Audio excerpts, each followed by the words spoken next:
Om Devaji Sheshnag Yoga Center. This video is about self-awareness is uncomfortable. Enlightenment, the experience of illumination of the spirit, is uncomfortable. Of course, we're in a period where we're flipping into this understanding that we're spiritual beings incarnate within the physical framework for the experience of human incarnation.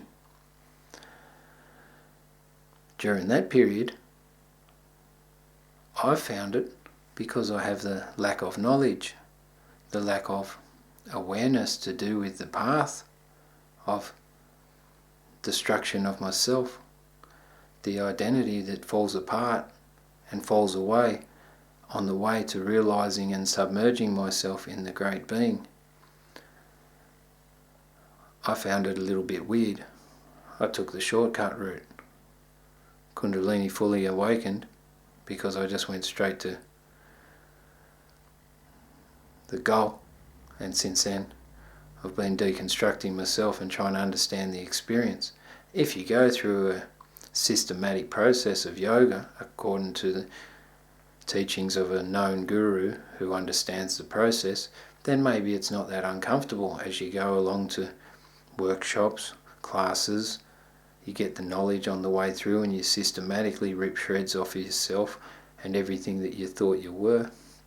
As your physical body, physical identification falls apart, then you come to your value and belief system and your feelings and your thoughts and your accumulated emotions throughout your life, and you used to think that they were real. All of a sudden they fall off, which to me is uncomfortable, because when you think they're real, you grab onto them and embrace them. When they fall off of you, you don't actually know who you are anymore. I find that part uncomfortable, as you've got to actually come to some understanding or some embracement of a new part of you, or let go of you to become something that you never have been. Oh wow, gets complicated. Anyway, at the moment we're opening our heart, which is beautiful. There's a lot of bhakti, a lot of emotion, a lot of love.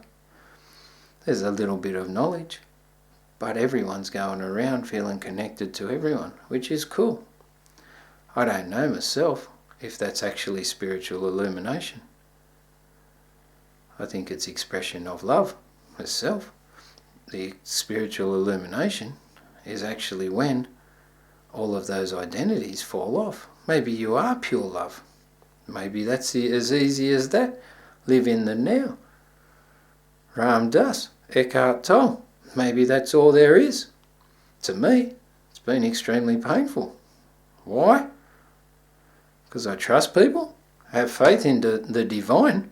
I've put that into people. People are subconsciously programmed. I'm reflected of everyone. I'm as neurotic as anyone. So then, working through myself to understand myself, I have to experience pain through other people. That's the painful part.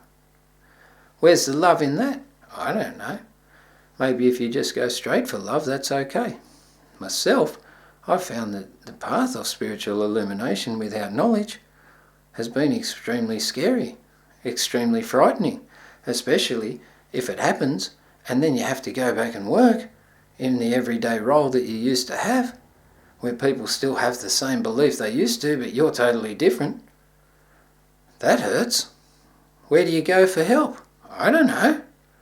Where do you go to find someone responsible for you? Well, I've never found anyone that wants to be responsible for me.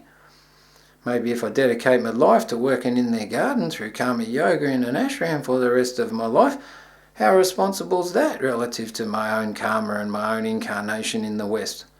I see it as a bit of escapism myself. Anyway, to burn off my karma in the Western culture that I was born in and chose to embody within, I find it extremely hard and painful.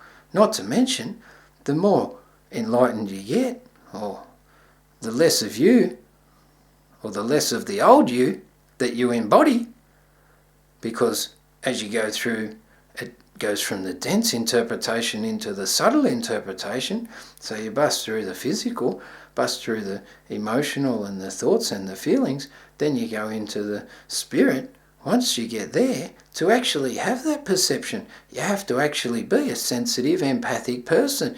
You have to go into the subtle dimensions of your own mind and your own inner self to be able to perceive that shit, to break it down and to be able to leave it behind. As you do, the people that are still physically focused, oh my God, they're hard to cope with. You're not going to go around and convince them that they're the subtle aspects of themselves or all their physical misinterpretation and misinformation is real, because you can't convince them. That's not their gig. That's not where they're at. It's where you're at. How do you cope in that grotesque environment? I don't know. That's what I'm saying. It's painful. Maybe, if you're lucky enough, you can form some sort of community or fall into some sort of community, go somewhere like the Bhagavad Gita study class, which re-endorses some interpretation of the spiritual side of life, whether it's a singing group or some sort of spiritual community that might allow you some expression or validation to overcome the pain or to work through the pain of the grotesque nature of the Western world and be able to cope, because you've got this outlet where you can reinforce your new interpretation of yourself. I know that I went there without knowledge. 18 years down the track, I'm still studying to assimilate. Struggling to assimilate. Studying, I'm still studying myself in a way that I try and be able to assimilate within the environments that are bestowed upon me harmoniously. Is it possible? I find it extremely difficult. Why? Because people want validation. The more gross and dense their interpretation of themselves is, then the more I invalidate them, because I can't participate in that sort of lifestyle. I can't express that sort of understanding. That's where it's painful. I can't go and validate my interpretation because it's beyond their cognitive ability. God help me. God help you. That's the other thing. Watch the video to do with coincidence and Paramatma, how everything is you and divinely coordinated by the Great Being. Always keep the Great Being in mind. Always keep the Great Being in mind. And Om Namah Shivaya. Salutations to the Great Being. It is so precise and so beautiful to be able to coordinate every experience relative to your own psychological, emotional predispositions, your own karmic situation, your own vibration, and how you attract things into your life. Om Namah Shivaya. Hara Hara Mahadev. Sheshnag.com. What on earth is Kundalini? Peace.